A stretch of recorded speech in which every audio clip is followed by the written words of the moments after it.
This is macOS Ken. More COVID closures, 2 stories on the Mac and 3 on Apple TV+. It's Monday, the 18th of January, 2021. I'm Ken Ray, and this is news from macOS Ken, brought to you by yours truly and sponsored by Mint Mobile. Cut your wireless bill to $15 a month at mintmobile.com/macOSKen. This show is also sponsored by Headspace, meditation made simple.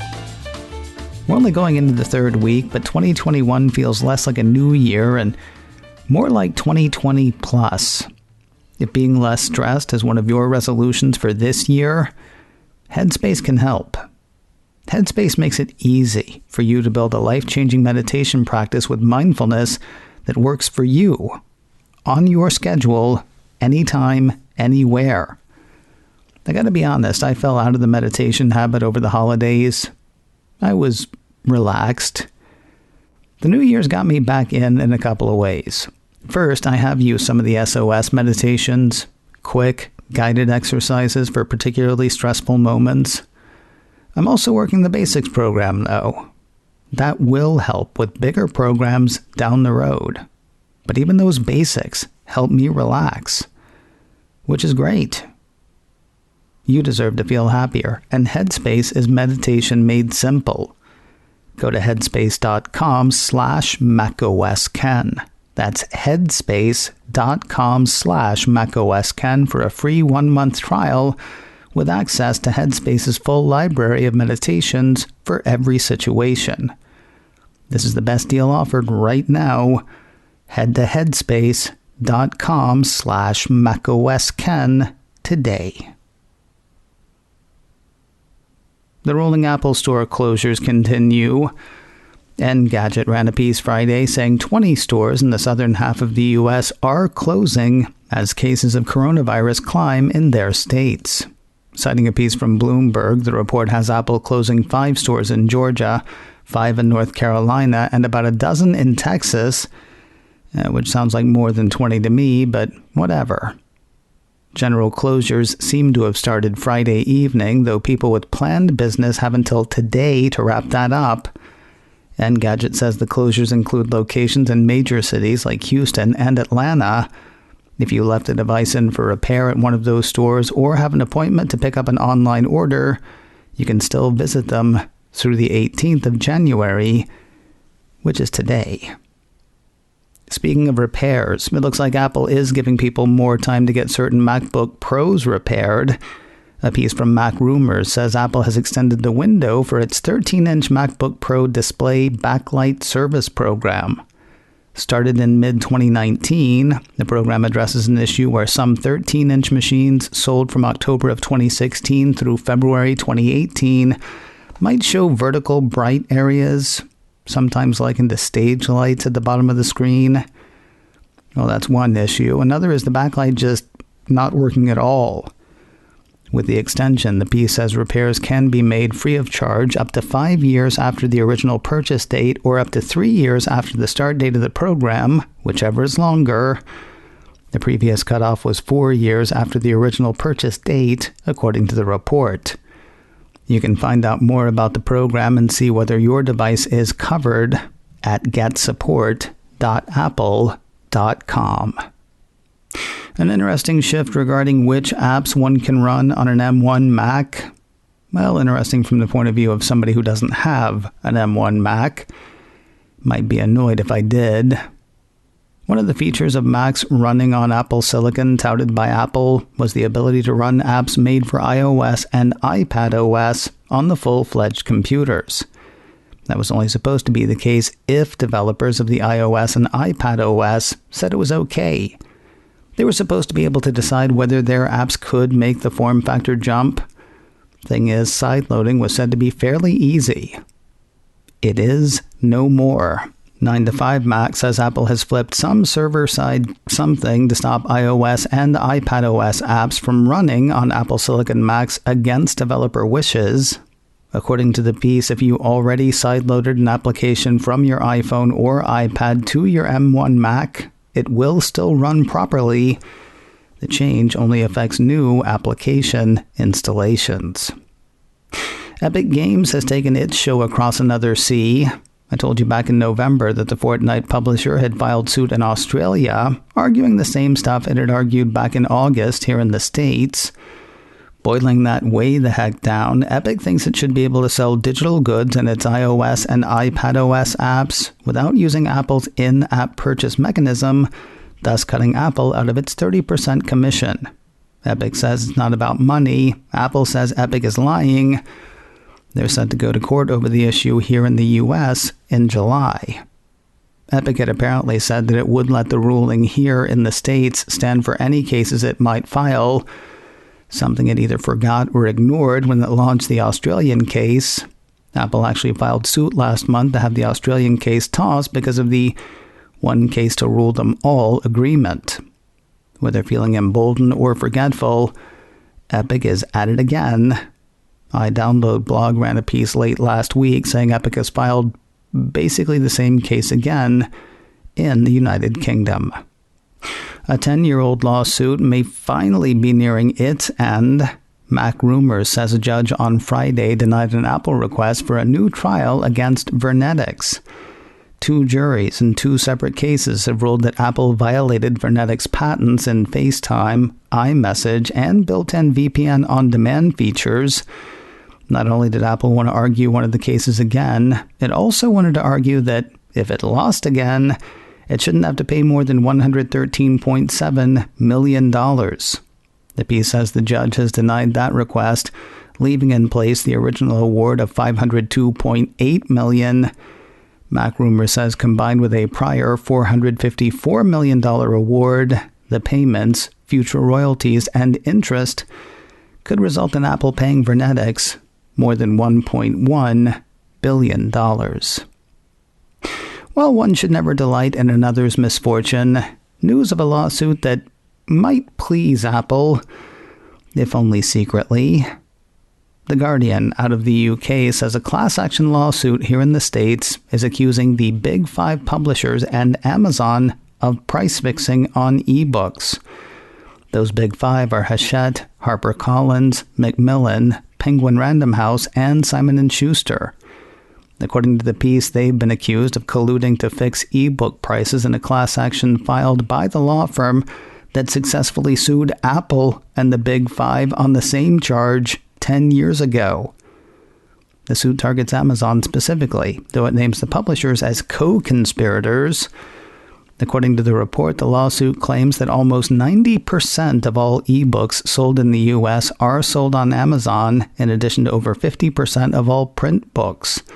The suit alleges that ebook prices dropped in 2013 and 2014 after Apple and major publishers were successfully sued for conspiring to set ebook prices, but rose again after Amazon renegotiated their contracts in 2015.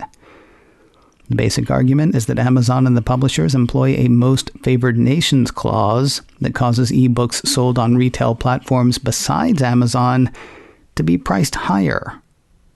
The suit seeks compensation for consumers who purchased ebooks through competitors, as well as damages, and in order to knock it off if found guilty. More news in a moment, but first a word from Mint Mobile, cutting your wireless bill to as little as $15 a month. It's a new year. Are you still paying old prices for your wireless service? Make 2021 the year you save with Mint Mobile. I've been using Mint Mobile for a while now, and it has been great. Data speeds, sound quality, tethering my phone as a personal hotspot, all of it. A few weeks ago, I paid for a year of Mint Mobile. A full year cost less than 3 months with my old carrier. How can they do that? By running their entire business online. No stores, no kiosks, less overhead. Simply great service starting at just $15 a month. All plans come with unlimited talk and text, plus high-speed data delivered on the nation's largest 5G network. And they all come with a 7-day money-back guarantee. Try it out. Make sure it works as well for you as it has for me. If you're not completely satisfied, return it within 7 days for a full refund. Otherwise, keep your phone, keep your number, and keep more of your money. To get your new wireless plan for just $15 a month and get the plan shipped to your door for free, go to mintmobile.com/macOScan. MINT. That's mintmobile.com/macOScan. Cut your wireless bill to $15 a month at mintmobile.com/macOScan. I pointed out last week how much I hate morning network news shows. There may be something to Sunday mornings, though. I am no fan of Fox News, but the piece with Tim Cook on Fox Sunday Morning, which goes out to Fox affiliates, not just the cable channel. Yeah, the piece that Tim Cook did on Fox Sunday Morning this weekend was so much better than the one on CBS this morning. Maybe it's the pacing. Maybe weekday morning network news is still operating under that, go, go, go kind of ethos. People rushing out the door. Except not quite as much this time. The information presented Sunday was similar, but Cook's chat with Chris Wallace felt casual, yet still very informative. Anyway, Tim Cook was on Fox Sunday Morning yesterday.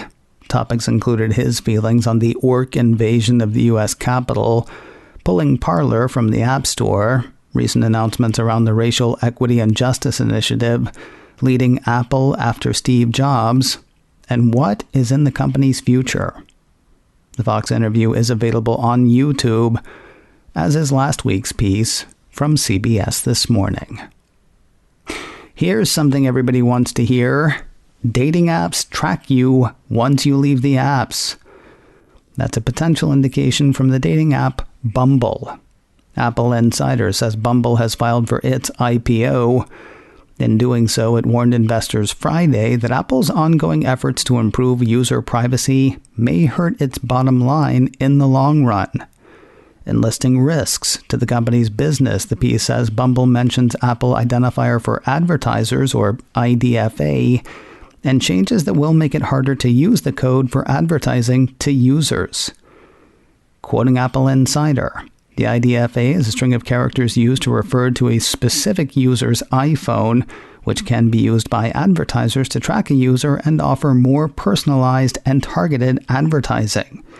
As part of Apple's expansion of privacy protection, the company is requiring users to grant permission for an app to track them across apps and websites owned by third parties.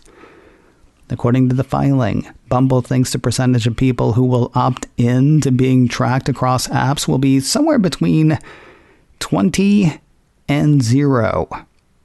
That'll make it harder for advertisers to accurately target and measure their advertising campaigns at the user level, according to the company, and could cause some apps to experience an increased cost per registration.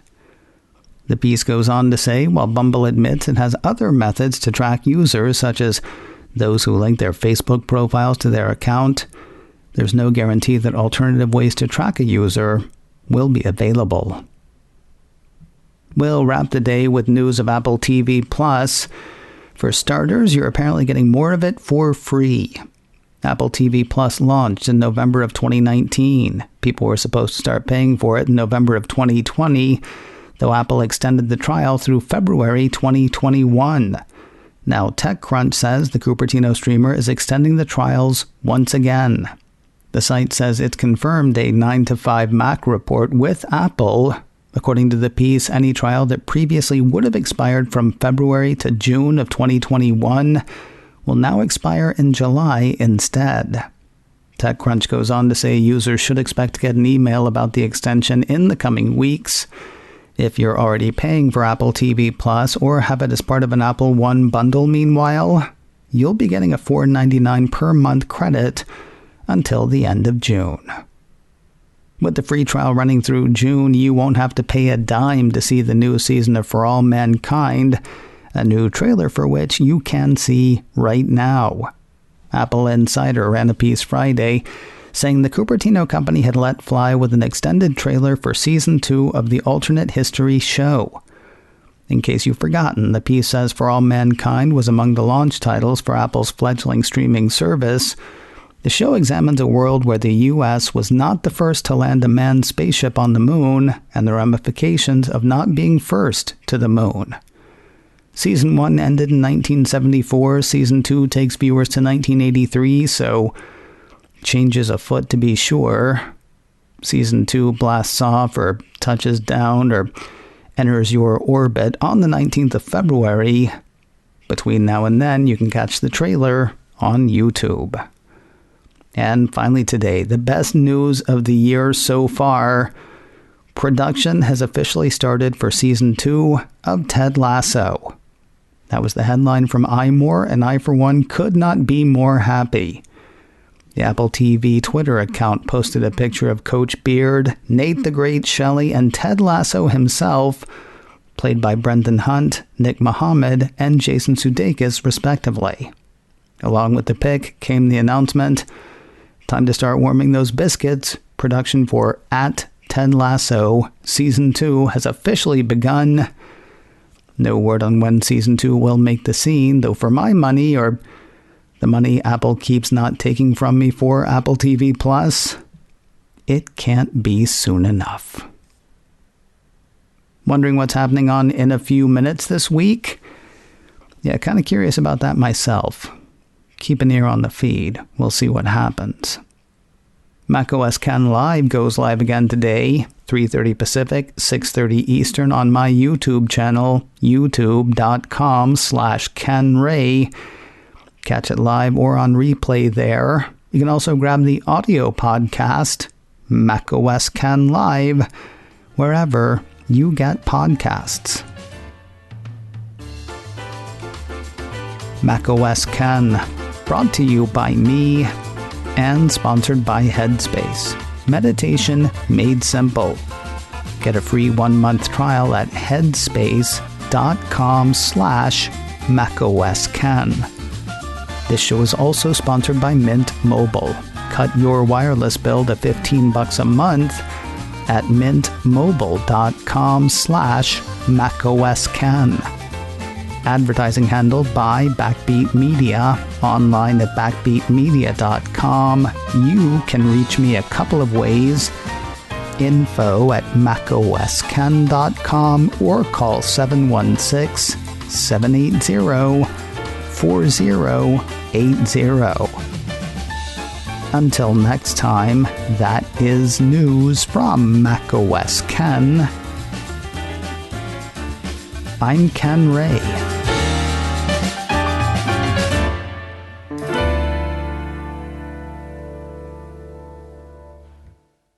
Ciao.